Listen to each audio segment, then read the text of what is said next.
দিয়েছিলেন কে? পিতামহ ভীষ্মদেব। কালকে যুদ্ধ হবে অন্যরকম।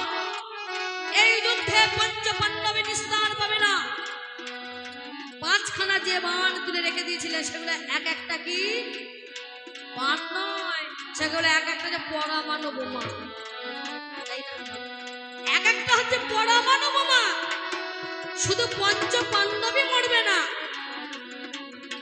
এই গোটা পৃথিবীখানা ধ্বংস হয়ে যাবে এই ভীষ্মদেবের ওই পাঁচটা বাণ, তাই না?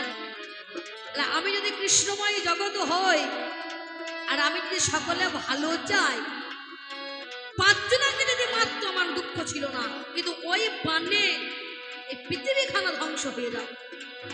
তাহলে আমি দয়াময়, মঙ্গলময়, করুণাময় কিসে? জগতের ভালো করার জন্য, জগতের মঙ্গল করার জন্য আমি অর্জুনকে বললাম, হে অর্জুন,